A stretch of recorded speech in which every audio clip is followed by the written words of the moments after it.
সুপ্রিয় শিক্ষার্থীবৃন্দ, সকলের প্রতি আমার সালাম। আসসালামু আলাইকুম। আজ নিয়ে আসলাম আমার নিয়ে আসলাম তৃতীয় ক্লাস। আজ তৃতীয় ক্লাস আমার তৃতীয় ক্লাসে আমি নিয়ে আসলাম অনুশীলনী তৃতীয় পাঠ হচ্ছে লগারিদমের ধারণা প্রয়োগ। তো আমি বিগত যে দুইটা ক্লাস তোমাদের করাইছি ওই দুইটা ক্লাসের উপর ভিত্তি করে তৃতীয় ক্লাসটা কিন্তু ঠিক আমরা ওইটাই কাজ করব যে আমাদের যে প্রশ্নের নিয়মটা আছে যে আমাদের কোন অংশ থেকে আমাদের যে মূল পাঠের কোন অংশ থেকে আমাদের প্রশ্নটা থাকতে পারে, এটা হচ্ছে আমাদের আজকের ক্লাস। তো এখানের মধ্যে আমাদের যে পাঠ হচ্ছে লগারিদমের ধারণা প্রয়োগ।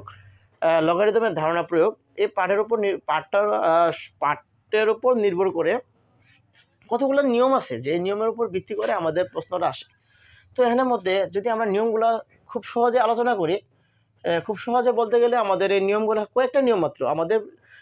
আমাদের যে প্রশ্নের প্যাটার্নে আমরা বলছিলাম যে কোন নিয়ম আসতে পারে বা কোন প্রশ্ন আসতে পারে বা কোন প্রশ্নগুলো আসতে পারে।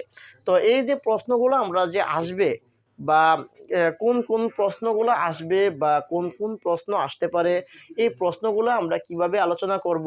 যে অনেক শিক্ষার্থীর প্রশ্ন আসতে পারে যে স্যার এত বড় সিলেবাস বা এত বড় আমাদের গণিত বইটার মধ্যে আমরা কিভাবে এত ছোট নিয়মে আমরা কাজ করব।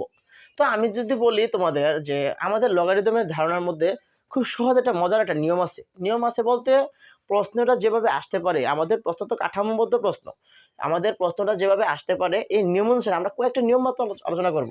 তো আমরা যদি বলি প্রথম আমাদের নিয়ম হচ্ছে লগারিদমের ভূমিকম্প। নিয়ম নাম্বার 1, এটা হচ্ছে কি ভূমিকম্প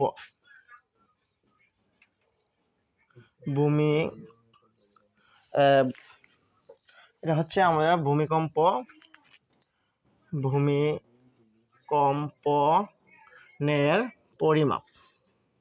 পরিমাণ।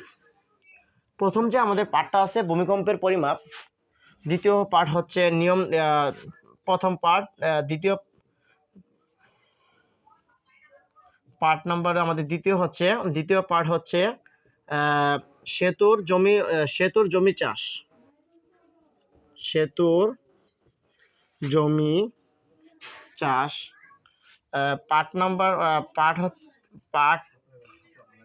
পাঠ তৃতীয় হচ্ছে আমাদের তৃতীয় পাঠ হচ্ছে যে সেতুর জমি চাষ, এটা হচ্ছে পাঠ দ্বিতীয়। তৃতীয়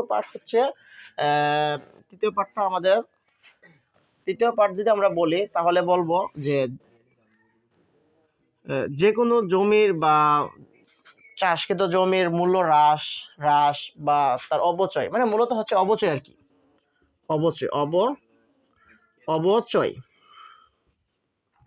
অবচয় এর মানে বুঝাইছে যে কোনো জমি হতে পারে বা কোনো বস্তু হতে পারে বা যে কোনো একটা গাড়ি হতে পারে বা যে কোনো একটা বস্তু হতে পারে, ওই বস্তু এটা কি অবচয়, মানে তার মূল্য হ্রাস পাওয়া।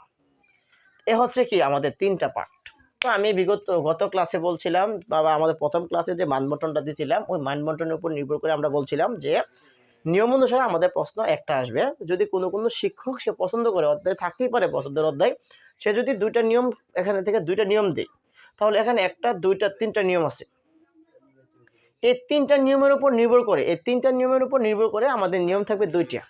এই দুইটা নিয়ম অবশ্যই আশা করি এখানে যে তিনটা নিয়ম আমরা নিলাম, এই তিনটা থেকে যে কোনো দুইটা নিয়ম আমাদের যে কোনো পরীক্ষার মধ্যে, যে কোনো বলতে আমাদের যে নবম শ্রেণীর যে পরীক্ষা আসছে সামনে, বার্ষিক মূল্যায়ন পরীক্ষাটা আছে, ওটার মধ্যে কি যে কোনো দুইটা নিয়ম থেকে আমাদের সিকিউ প্রশ্ন যদি দুইটা হয়, মানে দুইটার বেশি তো আসবে না, যদি দুইটা হয় তো দুইটা আসবে, বা একটা হলে কি, যদি আমরা মনে করো নিয়ম এই তিনটা আমাদের এত বড় সিলেবাসের মধ্যে আমরা যদি তিনটা থেকে তিনটা সিকিউ নিয়ম আমরা জানি, তাহলে অবশ্যই আমাদের জন্য খুব সহজে আমরা আলোচনা করতে পারবো। তো মনে করো নিয়ম নাম্বার 1, ভূমিকম্পের কম্পনের পরিমাণ।